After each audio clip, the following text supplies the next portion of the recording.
গত ভিডিওতে আমি আপনাদেরকে একটা হেক্সাকপ্টার ফ্রেম বাসাতে ডিজাইন করা শিখেছিলাম। তো সেই ফ্রেমটা আমি 270 টাকার মধ্যে ডিজাইন করা শিখেছিলাম। আজকে সেই ফ্রেমটা দিয়ে এরকম একটা হেক্সাকপ্টার তৈরি করব, ঠিক আছে? তো চলেন হেক্সাকপ্টারটা তৈরি করা শেখা যাক। আর রিকোয়েস্ট করব ভিডিওটা শেষ পর্যন্ত দেখেন। ভিডিও শেষে আমি আপনাদের সঙ্গে কিছু কথা বলবো, কিছু ডিসকাশন করব বা কিছু শেখানোর চেষ্টা করব।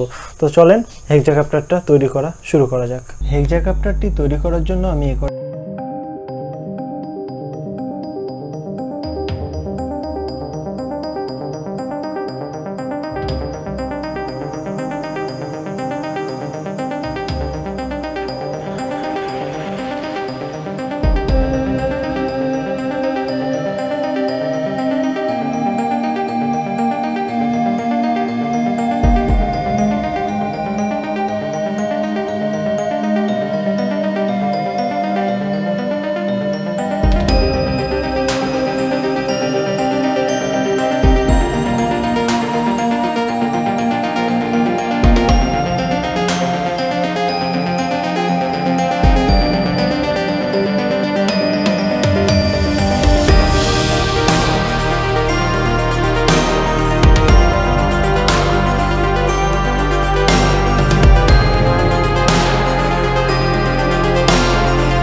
আমি খুব ভালো করে জানি যে আপনারা ড্রোন তৈরি করা শিখে গেছেন, যারা এনএস ড্রোন সিরিজটা সম্পূর্ণ দেখেছেন 1 নাম্বার পার্ট থেকে, তাদের জন্য ড্রোন তৈরি করা একটা ছেলে খেলার মতো হয়ে গেছে।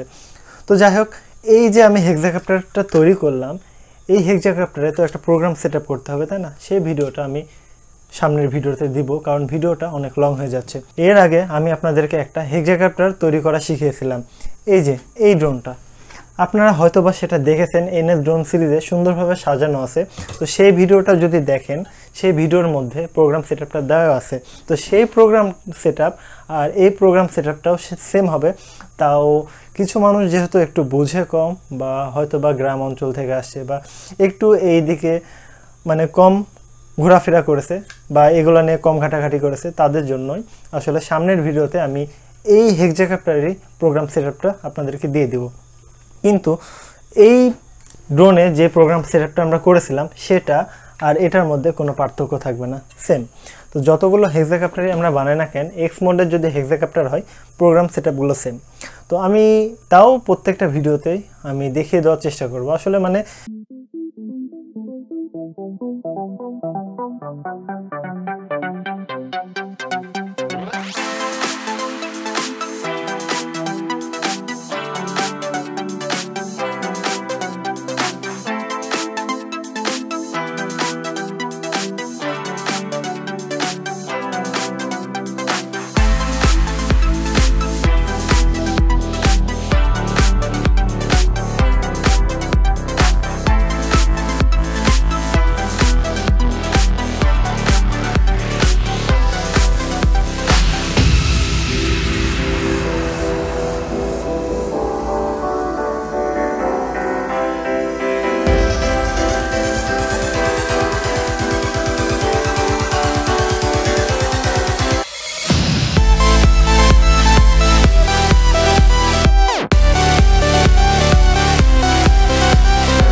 দিতে পারলাম না, কারণ আপনারা বিরক্ত হবেন।